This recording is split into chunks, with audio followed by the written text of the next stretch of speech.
हो सकते हैं। अभी कल ही मैं किसी से कह रहा था कि भूखे पेट रह लेना पर पढ़ना ज़रूर। ठीक है, अब बाहर की स्थिति हो सकती है कि आप गरीब हैं, भूखे पेट ठीक हैं, बात है। लेकिन एक स्थिति अंतः स्थिति भी तो होती है ना, वो भी तो बदली जा सकती है। एक संगति होती है, बाहर से आपने किसी की संगति देती है, वो संगति किस चीज़ की है?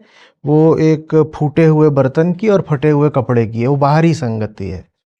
पर भीतर उसको वैचारिक संगति भी तो दी जा सकती है ना। और अगर वो संगति भी दे दी जाए तो आदमी में फिर वो स्पार्क आता है, वो संतोष आता है, जिससे जीवन परिवर्तन हो जाता है। मतलब इसकी अपेक्षा करनी चाहिए कि ऐसा होगा, इसके ऐसा लिए होता है। प्रयास नहीं करना चाहिए कि हम बाहर की स्थितियों को ही नहीं, सामान्यतः इस तरह से बदलें हाँ, कि अधिकांश लोगों के पास हाँ, यह स्थिति महसूस हो जाए कि हाँ, कम से कम बेसिक सपने मैं अपने लूंगा, किसी और के दिए हुए नहीं लूंगा। नहीं, बाहर की स्थिति बदलने से भीतर आप अपने देखना शुरू कर देंगे, ये कतई होने नहीं अनिवार्य वाला नहीं है। है। अनिवार्य नहीं, और मुश्किल हो जाएगा, और मुश्किल हो जाएगा। क्योंकि बाहर आप उसको जितनी ज़्यादा सुविधाएं दे देंगे और विषय दे देंगे, उसकी आंखें उतना ज़्यादा और बाहर की ओर ही तो भागेंगी ना। उसके पास ये इंसेंटिव तो और कम हो जाएगा कि वो भीतर से स्वयं को बदले। भाई, मेरा जन्म ही हुआ है अमेरिका में, सब कुछ खुशहाल है बाहर बाहर, मैं क्यों देखूं स्वयं को भीतर? सब कुछ बाहर है। और अगर मुझे कुछ भीतर से बेचैनी अनुभव भी होती है तो मैं उसका समाधान खोजने बाजार की तरफ निकल जाऊंगा ना। बाजार है ना, वो सपनों का बाजार है, वो सब आपको बेच देगा। मैं क्यों देखूं भीतर की तरफ? तो मुझे संगति मिली, उसको आर्थिक परिस्थिति वगैरह बोलना उतना ठीक नहीं होगा। मुझे जिनकी संगति मिली, मैं उन्हीं की संगति अब सब तक पहुंचा रहा हूं।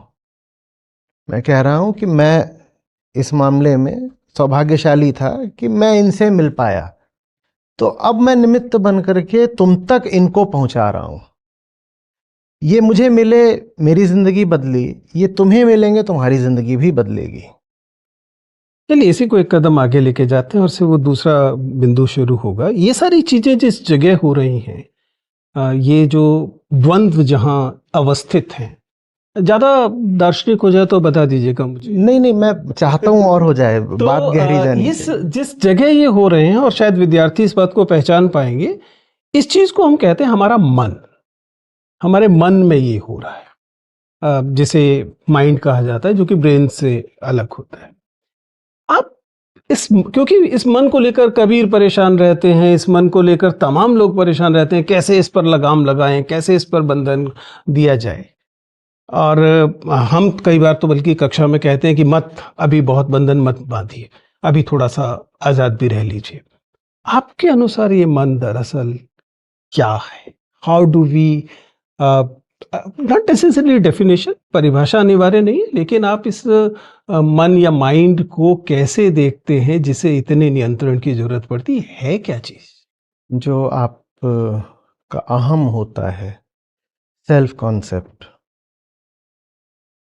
वो अपनी अपूर्णता को मिटाने के लिए दुनिया की जिन जिन वस्तुओं से नाता जोड़ता है, वो उसके विषय बन जाते हैं। दुनिया में अनंत वस्तुएं हैं, आप हर वस्तु से नाता नहीं जोड़ते।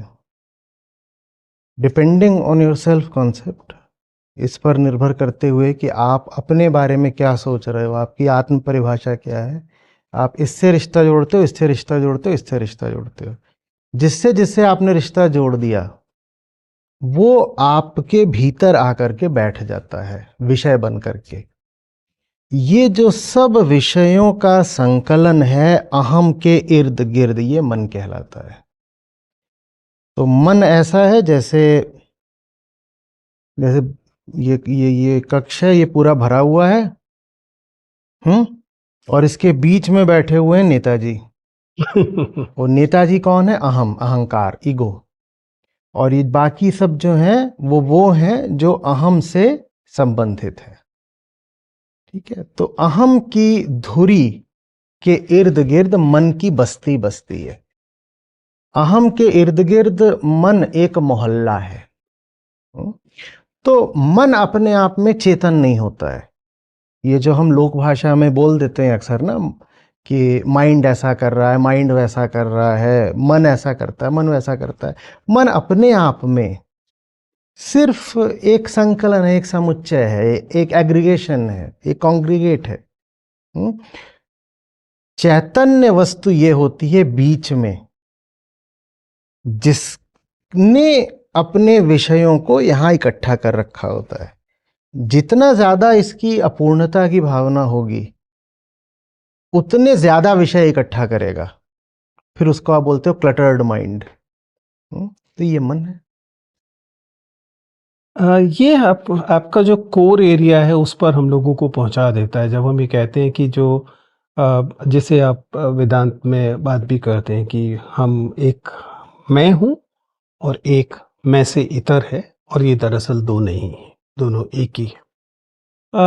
इस कॉन्टेक्स्ट में, अरे it's getting philosophical, but I am happy that मुझे कोई व्यक्ति मिल रहा है जिससे मैं ये बात कर सकता हूँ।